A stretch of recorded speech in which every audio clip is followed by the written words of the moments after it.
what I'm going to show you is how to get 4 months worth of colour out of one pot using just bulbs, so that it should be flowering from the beginning of February right through till the end of April using different types of bulbs.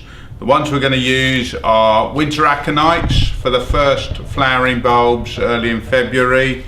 We then go on to dwarf irises that will flower February, early March time, along with species crocus in February, March time, some early flowering dwarf narcissi. This is a variety called January, though it flowers in January in the West Country, but later on the further east you go.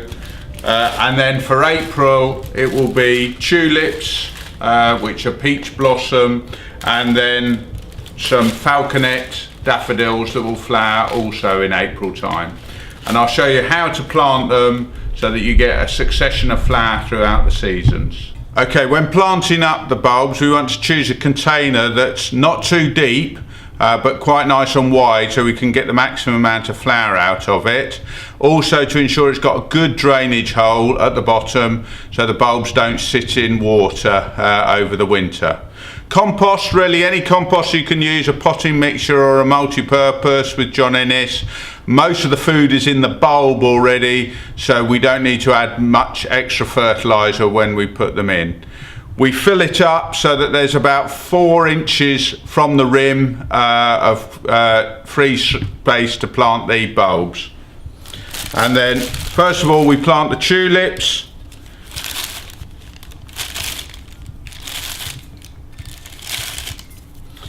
And we just put them making sure that their noses are upwards so that they're going to grow up.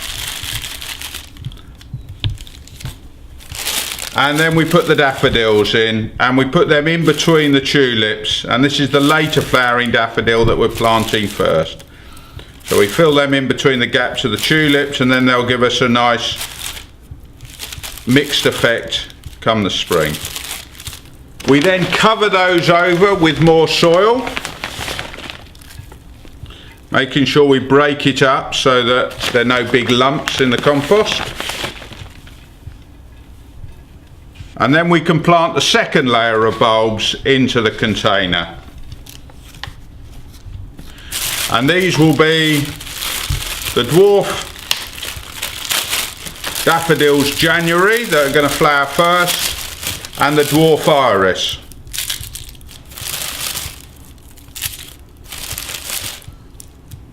So again, we just put them into the soil with their noses facing up,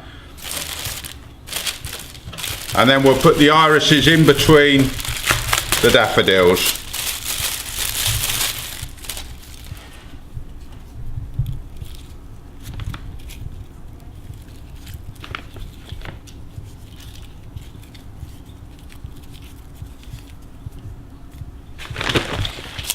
Again, we cover it over with some more soil, so we do, that's our second layer.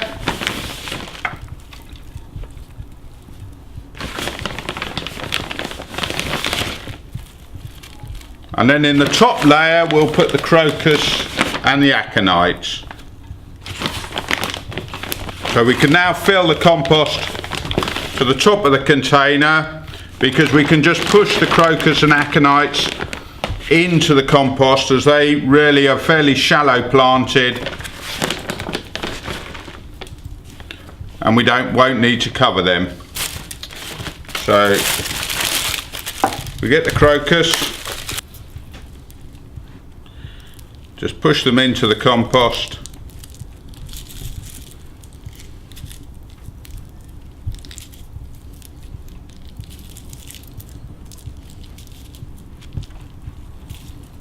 we do the same with the aconites, much smaller bulbs.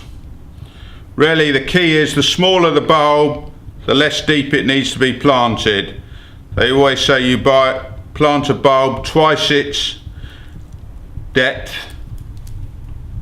in the size of the bulb. So if it's a big bulb like a daffodil, it can go down to 6 inches. But if it's a small bulb like an aconite, it virtually just wants to be planted on the surface. We could just cover up with a little bit more compost onto the top, just to cover in those holes.